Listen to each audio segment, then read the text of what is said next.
'cause I'm not just a pretty girl. Assalamualaikum warahmatullahi wabarakatuh. Selamat pagi anak-anak kelas 8. Bagaimana kabarnya hari ini? Semoga dalam keadaan sehat walafiat ya. Amin ya robbal alamin. Baik, hari ini kalian bertemu lagi dengan Bu Aida dalam mata pelajaran Pendidikan Pancasila dan Kewarganegaraan, di mana hari ini kalian telah memasuki subbab C, yaitu bertemakan nilai-nilai Pancasila sebagai dasar negara dan pandangan hidup. Jangan lupa ditonton dan disimak videonya sampai habis dan jawab pertanyaannya ya. Assalamualaikum warahmatullahi wabarakatuh. Baik anak-anak, sekarang di sini Ibu akan menjelaskan materi pada subbab C. Bab 1, yaitu mengenai nilai-nilai Pancasila sebagai dasar negara dan pandangan hidup. Nah, tolong disimak dengan baik ya. Baik anak-anak, sebelum kita lanjut ke pembahasan utama, tolong perhatikan dulu ya motivasi belajar kita hari ini, yaitu kelemahan terbesarmu adalah ketika kamu menyerah, dan kehebatan terbesarmu adalah ketika kamu mencoba sekali lagi. Jadi artinya jangan pernahlah kamu menyerah dan terus berusaha hingga kamu bisa mencapai apa yang kamu cita-citakan. Dan di sini ada tujuan pembelajaran kita hari ini pada subbab C. Jadi setelah kalian belajar hari ini, maka kalian akan mengetahui dan mengamalkan nilai-nilai Pancasila sebagai dasar negara dan pandangan hidup. Jadi bukan hanya kalian tahu aja, tapi kalian mampu menerapkan dalam kehidupan sehari-hari. Baik anak-anak, sebelum kita melihat poin pembelajaran hari ini, kita lihat dulu introduction-nya atau pendahuluan pembelajaran ya. Baik, Pancasila yang telah diterima dan ditetapkan sebagai dasar negara ini telah tercantum dalam pembukaan Undang-Undang Dasar Negara Republik Indonesia tahun 1945 yang adalah jurus seluruh rakyat Indonesia. Artinya gini anak-anak. 5 sila Pancasila dari mulai ketuhanan sampai dengan keadilan sosial ini sudah sama dan sesuai dengan yang termuat dalam pembukaan Undang-Undang Dasar. Kalian bisa search saja, nanti kalian lihat di alinea paling bawah, alinea keempat, itu sudah ada 5 sila Pancasila ya, dan itu sama. Kemudian, di dalam Pancasila ini terdapat nilai luhur yang harus diwujudkan secara nyata dalam kehidupan sehari-hari. Artinya gini anak-anak, nanti kita akan belajar nih sila pertama, sila kedua, sila ketiga, sila keempat, dan yang terakhir sila kelima ini sebenarnya apa aja sih yang dapat kita terapkan dalam kehidupan sehari-hari. Nanti kita akan belajar. Nah, setelah kalian tahu nih nilai-nilai Pancasilanya, kalian harus mampu menerapkan dalam kehidupan sehari-hari ya, bukan hanya dicatat. Oh, sila pertama ketuhanan yang Maha Esa, itu artinya kita harus beribadah sesuai dengan agama masing-masing. Nah, ini cuma diingat aja tapi tidak dilaksanakan dengan baik. Nah, ini salah. Jadi setelah nanti kalian sudah melihat, kalian harus menerapkan dalam kehidupan sehari-hari. Gitu. Kemudian, kenapa sih kalian harus menerapkan seluruh nilai-nilai Pancasila dari nilai ketuhanan, kemanusiaan, terus persatuan, kerakyatan, sampai dengan keadilan? Karena supaya kita tetap bisa melestarikan nilai-nilai Pancasila gitu. Karena kalau misalkan kita tidak berusaha untuk menerapkan dan mengetahui nilai-nilai Pancasila, nanti Pancasila tuh akan punah ya gitu. Nah, adapun nilai-nilai luhur Pancasila yang dapat dilaksanakan dalam kehidupan bermasyarakat, berbangsa, dan bernegara, contohnya yaitu, oke kita lihat.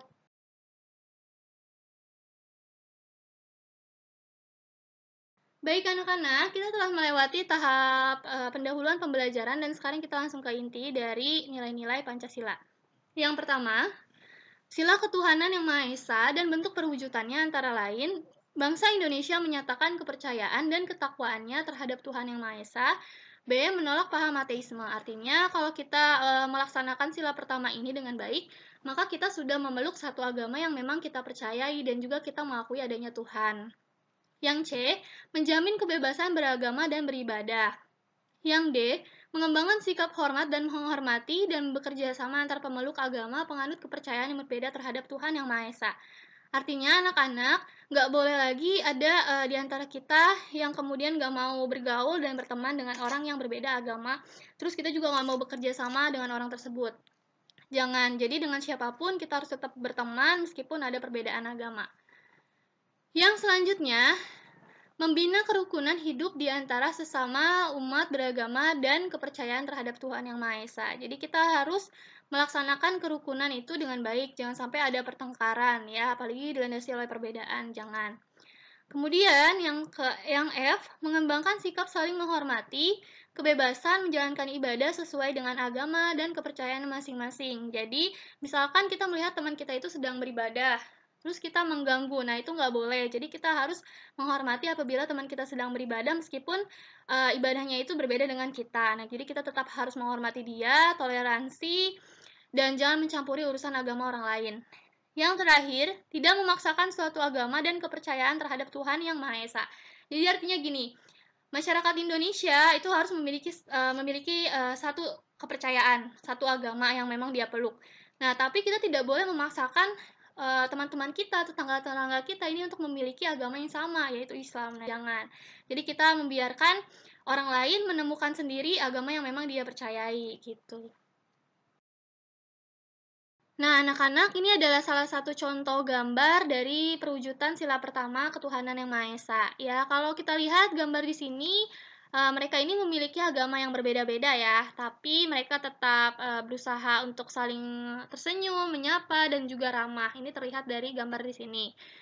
Sehingga dari sini kita bisa tarik kesimpulan, jangan sampai kita tidak berteman dengan orang lain ataupun tidak menjalin komunikasi dengan orang lain hanya karena ada perbedaan agama gitu. Jadi kita harus saling menguatkan ya. Baik anak-anak, di sini selanjutnya nilai-nilai Pancasila yang kedua yaitu kemanusiaan yang adil dan beradab. Perwujudannya antara lain: 1. Mengakui dan memperlakukan manusia sesuai dengan hak-hak dan martabatnya. Artinya dalam kalian berinteraksi nanti jangan sampai kalian menganggap remeh dan enteng ataupun tidak menghargai orang lain dan melihat orang lain hanya dari kasta, kemudian status sosialnya aja. Nah, ini nggak boleh ya. Jadi kita harus tetap menghargai orang tersebut. Yang kedua, mengakui persamaan derajat, persamaan hak, dan kewajiban asasi manusia.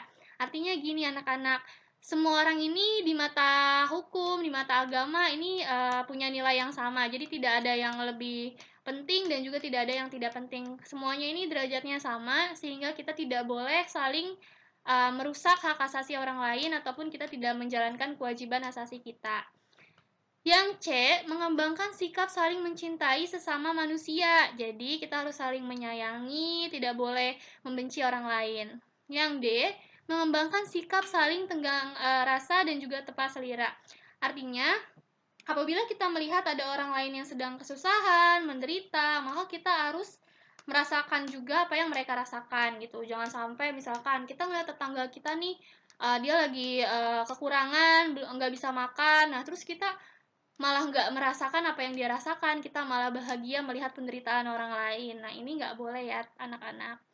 Selanjutnya, mengembangkan sikap tidak semena-mena terhadap orang lain. Ya, kita tidak boleh menganggap enteng seperti yang tadi yang A, terus juga kita tidak menghargai orang lain. Selanjutnya, ada menjunjung tinggi nilai-nilai kemanusiaan, terus juga gemar melakukan kegiatan kemanusiaan. Kegiatan kemanusiaan itu antara lain, mungkin kalau nanti kalian sudah usia 17 tahun, ada kegiatan donor darah. Nah, ini salah satu membantu dan mendukung kegiatan kemanusiaan.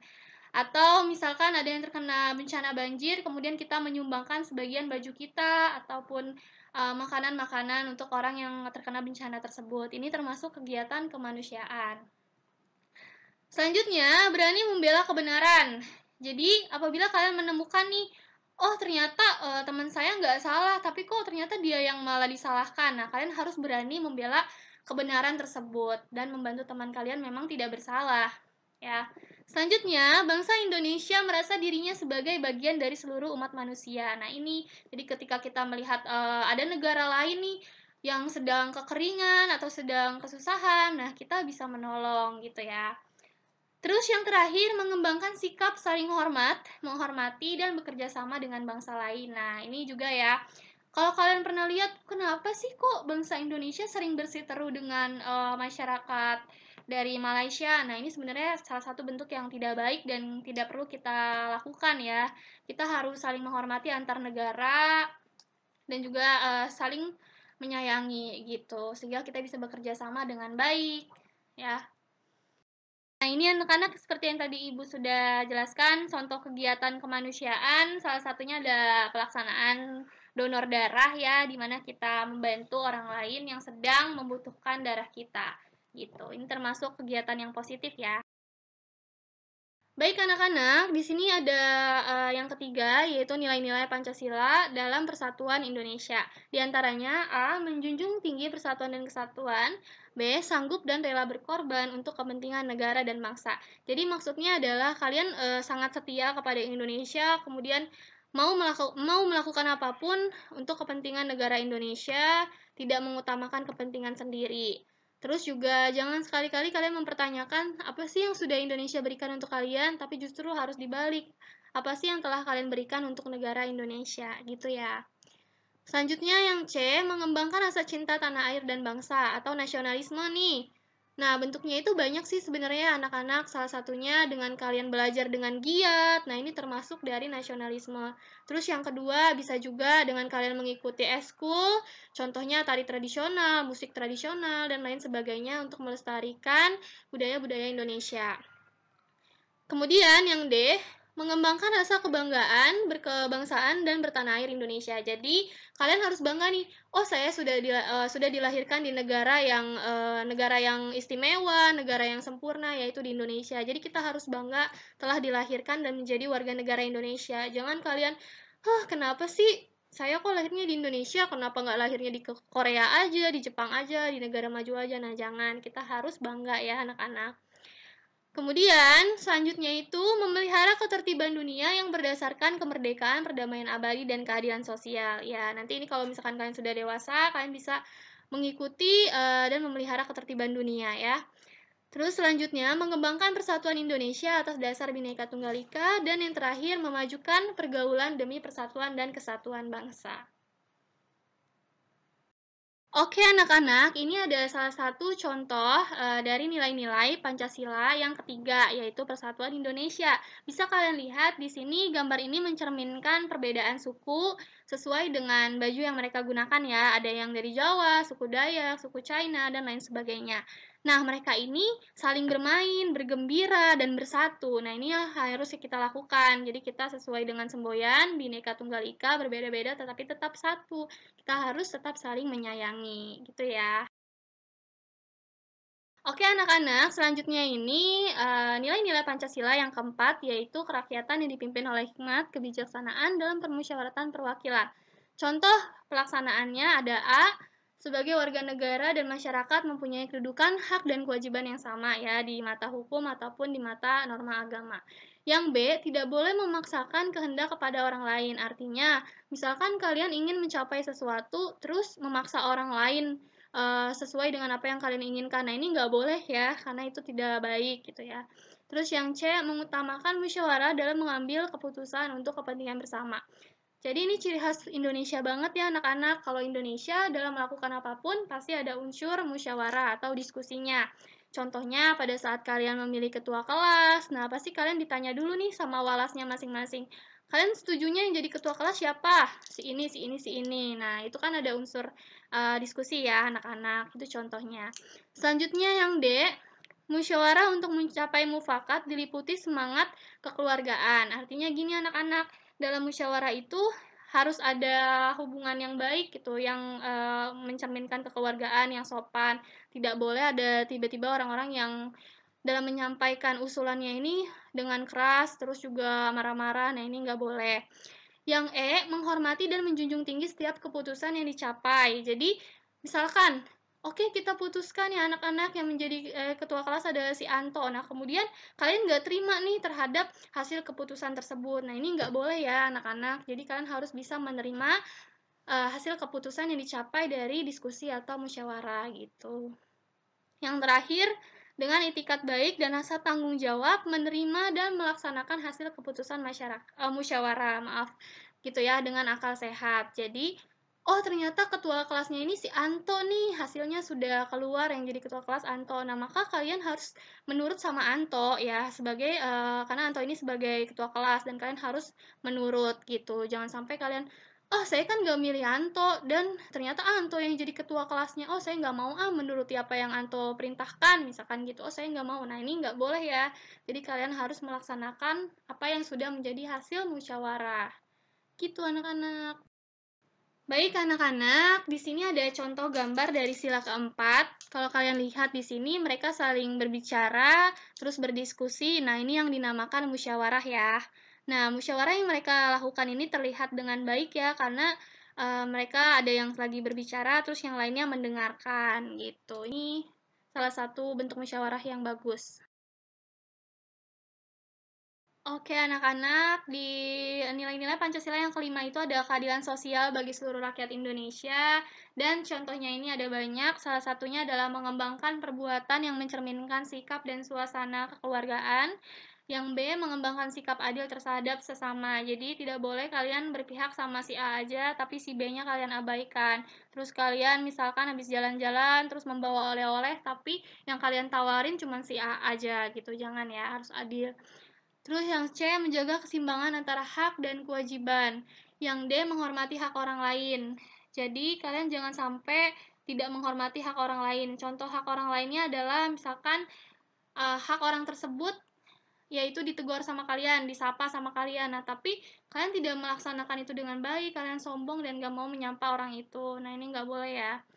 Terus yang E, suka memberi pertolongan kepada orang lain. Siapapun itu, apabila sedang mengalami kesulitan, kalian harus memberikan pertolongan. Terus yang F, tidak bersifat boros dan gaya hidup merah. Jadi boros di sini tuh bisa bermacam-macam ya. Misalkan dari segi selalu menghambur-hamburkan uang dalam dunia kulineran. Jadi misalkan kalian sudah beli A, terus kalian beli makanan yang banyak banget. Nah, terus nggak kalian habisin makanannya. Nah, ini kan boros banget. Terus juga kalian harus berpikir masih banyak orang di luar sana yang bahkan mau makan aja tuh sulit gitu. Jadi kalian harus menghargai setiap makanan, jangan boros. Yang G, tidak merugikan kepentingan umum, suka bekerja keras, menghargai hasil karya orang lain. Nah, menghargai hasil karya orang lain ini pun banyak di Indonesia orang-orang yang tidak bisa menghargai gitu. Misalkan cuma bisa menghina aja. Ya, ternyata tulisan kamu jelek, nah atau ternyata video yang kamu buat ini jelek, ya jelek banget. Nah, tapi kalian gak memberikan solusi, cuma ngatain aja gitu, tidak menghargai. Nah, ini gak boleh dilakukan ya, karena akan menghancurkan hati dan semangat orang lain yang kalian hina gitu. Apabila kalian memberikan komentar harus yang positif dan dengan sopan. Ya, terus yang terakhir ada melakukan kegiatan dalam mewujudkan kemajuan dan berkeadilan sosial. Ini bisa kalian simak ya. Baik anak-anak, di sini ada contoh gambarnya. Jadi ini adalah salah satu pelaksanaan nilai Pancasila yang kelima, di mana mereka saling bergotong royong atau bekerja sama, bekerja bakti. Nah, ini adalah salah satu bentuk pelaksanaan nilai Pancasila ya.